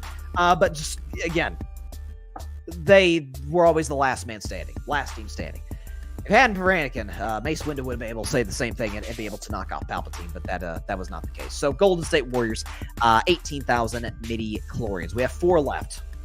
Kansas City Chiefs. And I'm going to get hate for this one. 23,000 midichlorians, equivalent to that of Luke Skywalker and Princess Leia, also equivalent to that of Rey Skywalker. Yeah, I'm going to say it. Rey Skywalker. She's a Skywalker, guys. Stop it. Leia's not a real Organa. We call her that anyway. Point is, Kansas City, really good throughout their, always really good. They almost never sucked. And then now that they got Mahomes, now that they figured it out, Andy Reid, Patrick Mahomes, they're darn near unstoppable. That's Rey. Rey lived a tough life as a scavenger on her home planet of Jakku. The potential was there. She was, was good with the staff, and then eventually with the lightsaber took on Kylo Ren. But as she was trained by Luke, trained by Leia, became stronger in the Force, she was darn near unstoppable. So Rey and the Kansas City Chiefs, 23,000 midichlorians. Again, Kansas City, what are you going to do now? Kansas City at their weakest point last year couldn't beat them. Palpatine had Rey dead to rights in Episode 9. Still couldn't beat her. So that to me is the equivalent. Kansas City Chiefs and Rey Skywalker, 23,000 midichlorians. Next up, New York Yankees, only baseball team in this list. 20,000 midichlorians, equivalent to that of Emperor Palpatine. Really, really powerful. Really powerful. Like at their peak, you didn't even want to come near them. But they're not quite as effective as of late, and they have a clear Achilles heel. Palpatine's Achilles heel is hubris. And in doing so, not understanding the fact that trying to electrocute somebody with your Force lightning Sith stuff onto a lightsaber literally never works. It didn't work with Mace Windu. It worked terribly for you against Rey in Episode 9. Like, it just doesn't work. The New York Yankees' Achilles heel is, they have a lot of home run hitters, and that's essentially it. They don't have a lot. Now, I know they added Juan Soto. They've tried to right those wrongs, but as of late, the roster construction has been weird. It's what's held them back against Houston in the playoffs year after year. They haven't put together great pitching staffs. That's kind of an Achilles heel that they have as well, where it's, again, Yankees, again, kind of similar to Boston. At their peak, good Lord, 27 championships, but they haven't won in 15 years. Haven't been to a World Series in the last 15 years. And Palpatine at the end, it feels like in Episode 6, right? Return of the Jedi, which is my personal favorite Star Wars movie. Kind of tends to rely, still really powerful. It's got the cool Force lightning and everything, but, probably shouldn't try and electrocute somebody when they have a lightsaber to block it. Just saying. So 20,000 midichlorians is the count for the Yankees and Palpatine. Last two, Lakers. Hate them. I really, really hate them a lot as a Warriors fan, which is why I delighted in their first round exit on Monday. I'm giving them the most midichlorians, 27,000. That is equivalent to that of, do we have it? There you go. Darth Vader, 27,000 midichlorians. Anakin Skywalker, Darth Vader, that's the LA Lakers. They're always powerful throughout their life. They just are. They were great in the 60s. Didn't win a lot of championships. Boston did, but they got to the finals all those years. Won a title. Again, the late 60s, early 70s. Were amazing in the 80s. Were pretty good in the 90s. Amazing in the early 2000s. Great in the late 2000s. Kind of terrible through points of the 2010s. But enter the 2020s with a championship. They've got the playoffs. LeBron. Kobe, Shaq, the history, obviously, Magic, Wilt Chamberlain, Jerry West, just a long list of all-time great players. The Lakers are just almost never bad, and not only that, when they're great, they're really great. They've sustained, unlike the Yankees, unlike the Celtics, they've sustained greatness over the course of a long period of time. It's why I think LeBron's the GOAT. It's why I think Tom Brady is the GOAT in the NFL. Anakin's always unstoppable. Essentially, the only reason he died at the end of episode 6 is because Palpatine, because he's a jerk, put his suit together when he was obviously burned in episode 3. Put his suit together so that if Palpatine wanted to electrocute him, he basically could through the suit. But Anakin is a menace in the prequels, particularly in episode 3 and in the Clone Wars series. Amazing with the lightsaber. And in the original trilogy, and even prior to the original trilogy, throughout the Empire, I mean, the guy's a monster. We see the end of Rogue One. If you want to know how powerful Darth Vader is and the fear that goes around Darth Vader, just watch the last minute and a half of Rogue One, a Star Wars story. That'll tell you what Darth Vader brings to the table. I don't like it. Nobody likes Vader. Everybody feared him to the nth degree. That's kind of how I feel right now about the Los Angeles. Not right now about the Los Angeles Lakers, but if we're looking historically, that's what they are. And finally, last one. Cleveland Browns. 0 midichlorians, equivalent to that of Jar Jar Binks. Come on now. I see all these internet accounts. Jar Jar Binks, the secret Sith Lord. Man, get out of here with that. Get out, Jar Jar Binks. Cleveland Browns, this is our year. Oh, Cleveland fans drive me insane with that. It's this our year. Yeah, it's going to be like the 60s with Otto Graham and Jim Brown. No, it ain't. Now, the difference is nobody has expectations of, nobody except for people on Reddit boards have expectations of Jar Jar Binks to do anything special. Nobody outside of Cleveland, Ohio has expectations for the Browns to do anything special, but that's the equivalent. Okay, no Super Bowl appearances in their history. I think 1 or 2 conference championship appearances in their history. Jar Jar Binks, he's a Sith Lord. No, he's not. No, he's not. Okay, so there you go. That's my fun little segment there as far as the midichlorian equivalent in Star Wars. Let's go back over the list before we get out of here. Buffalo Bills, 12,000 midichlorians, equivalent to that of Darth Maul. Miami Heat, 23,000 midichlorians, equivalent to that of Princess Leia. Boston Celtics, 19,000 midichlorians, equivalent to that of Yoda. I forgot the Dallas Cowboys. They were on my list too. I literally forgot to mention them. 11,700 midichlorians, equivalent to that of General Grievous. The reason I said that I did that equivalent is, boy, Dallas is good when they're up on you. General Grievous is good when he's got an advantage, but when he's playing from behind, yikes. San Antonio Spurs, 23,000 midichlorians, equivalent to that of Luke Skywalker. Pittsburgh Steelers, 17K midichlorians, equivalent to that of Obi-Wan Kenobi. Golden State Warriors, 18,000 midichlorians, equivalent to that of Mace Windu. Kansas City Chiefs, 23,000 midichlorians, equivalent to that of Rey Skywalker. New York Yankees, 20,000 midichlorians, equivalent to that of Emperor Palpatine. Los Angeles Lakers, as much as I hate to say it, 27,000 midichlorians, equivalent to that of Darth Vader. And finally, the Cleveland Browns, 0 midichlorians, equivalent to that of Jar Jar Binks. I'm just saying. Philip is right. Best character in Star Wars is R2-D2. Well, look, he's in every movie. Listen, in every movie, survives every battle. Even in episode 1. So it's, again, I'm seeing tomorrow, so I'm getting hyped on Phantom Menace juice. But our first appearance of R2-D2, he's amongst these other, droids to fix the ship when they're getting cornered by the Separatists, and R2-D2 is the only one that survives. They say, R2 and 3PO are in every movie. No, all due respect to 3PO, and all due respect to the great Anthony Daniels, who portrayed him for 9 films. But R2 is the one doing the flying, doing the battles. Philip, see, he's tripping here. Jar Jar's a close second. Don't hate on him. Listen, let me tell you this. Ahmed Best, who played Jar Jar Binks, is on a list that unfortunately is far too long of actors who got mercilessly hated for them and for their character and how they portray them, the whole 9. It's just silly. What they, the things that they had to deal with. So I'm not hating on Ahmed Best, because Ahmed Best got some crap back in the day. You see Hayden Christensen had to darn near go into hiding because of the stuff he took for playing Anakin Skywalker. Now Hayden Christensen's beloved, by the way, as he should be. He's probably the most gifted actor with a lightsaber I've ever seen. You look at every single actor that's held a lightsaber, Hayden Christensen to me is by a mile the best. By a mile. I mean, people, talk about the Disney lightsabers, whether it's the sequel trilogy or the Disney Plus series. Like, the actors look like the lightsabers are a little heavy, and they tell you, yeah, they're kind of heavy, especially relative to that of the first 6 movies, or at least that were released. If you watch the Ahsoka series, which I personally loved, the scene where Ahsoka and Anakin are fighting in the Force Netherworld, and I'm like, Hayden's using a Disney lightsaber, and it looks effortless. The guy's just gifted, so kudos to him. Hayden Christensen got hate. Daisy Ridley got hate. Kelly Marie Tran got hate. The little girl who played Leia in Obi-Wan Kenobi, the woman who played Reva in Obi-Wan Kenobi, there is... I heard somebody say this. I think there's a lot of truth to it. Again, I'm new to the Star Wars fan base, but I do love it tremendously. That nobody hates Star Wars more than Star Wars fans. I think there's a lot of truth to that. Like, if it is not absolutely perfect, they ridicule you for it.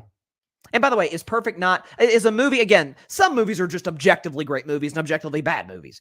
But generally speaking, I mean, there's some people who like, again, some people think, a lot of folks think Empire Strikes Back is the best Star Wars movie. I've got it third on my list. I've got it third. To me, Return of the Jedi is my personal favorite. I like the last 30 minutes to an hour of that movie is just amazing. And I've got Revenge of the Sith second. The last hour of Revenge of the Sith to me is the best hour, most entertaining, most gripping hour of any Star Wars movie out there. Easily. In the future, I'll do like a Bryson's Best 10, or really Bryson's Best 11, because there's been 11 movies that's come out, if you include Rogue One and Solo. I'll do like a Bryson's Best 11 of Star Wars movies, but yeah, that's what I got. It is, it's incredible. Listen, I did not know what I was missing, but shout out to my sister for getting me into it, for sure. All right, that is all the time I have for today's show. Appreciate everybody stopping by, as always. Be sure to catch Carving It Up Live on Monday at 6 p.m. Eastern, 3 p.m. Pacific time, right here on YouTube. I'm sorry, right here on Twitter. And as well as the Carving It Up YouTube channel and the Grid Network YouTube channel. And of course, be sure to like, share, comment, and please take 2 seconds out of your day. Hit that big red subscribe button down there. Helps the channel grow exponentially. We're trying to get to 1,000. We are that close. We're over 975 subscribers. We're that close to 1K. So if you have not subscribed, just takes a couple seconds. Big red subscribe button down there. Hit it, and you're part of the Carving It Up family. If you have subscribed, thank you so much. I can't tell you how much I appreciate it. Please tell your friends about it, your family about it, everybody you know about it, except for your sleeping cat, about Carving It Up Live. We're trying to get to 1K. We are very, very, very close. So hopefully we can get that to that in short order. Also, just as importantly, be sure to go subscribe to the Grid Network. That is GRYD, the Grid Podcast Network, right here on YouTube, as well as any and everywhere you get your favorite podcast, be it Apple Podcasts, Spotify, iHeartRadio, Google Podcasts, any and everywhere you get your favorite podcasts. You can find it all on the Grid Network on YouTube, Twitter, all social media platforms, as well as on the Grid Network website, where Patrick Brown writes some great articles for the Grid. Definitely be sure to check that stuff out as well. May the 4th be with you all. Like I said, I feel very, very lucky as like a sci-fi movies fan, because last Friday, my sister and I went to go see Alien, which to me is my all-time favorite horror movie. All-time favorite horror movie. I personally like the first one better than the second. We could settle that debate another day. But it's the 45-year anniversary of when that movie's release. Got to see it in theaters, and it was absolutely amazing to see on the big screen. And I've never seen a Star Wars movie on the big screen. Phantom Menace is going to be the first, so Duel of the Fates is going to hit a little bit differently tomorrow night. So I think I'm not like I'm doing an ad for AMC theaters, but I think they're showing it till like Wednesday, I think. So if you're a Star Wars fan, I would definitely recommend, because I'm looking forward to it. All right, I will see you guys on Monday's show. Please be sure to stay safe out there. Please be sure to take care of your physical as well as your mental health. And please, please, please be sure to contact your local state representatives and senators to demand change for gun violence in America, no matter where you lean, right, left, center. No matter what anybody tries to gaslight you on either side of the aisle, this is an issue that impacts all of us and is a multi-layered, multifaceted issue that we need to address with a number of solutions, because it impacts all of us. We got to stop it. Point blank, period. All right. Dallas is going to wrap it up tonight against the Clippers. Magic, I think, are going to extend to Game 7. Go Orlando. I'm just saying go Orlando because they're playing Cleveland. I'll just tell you right now. All right. See y'all Monday. Stay safe out there. God bless y'all. Peace out. Oh, and by the way, this is the way. Thanks so much for watching the show on YouTube, and be sure to go click that big red subscribe button and check out the other clips and full shows from Carving It Up Live, as well as our other incredible content creators here on the Grid Network.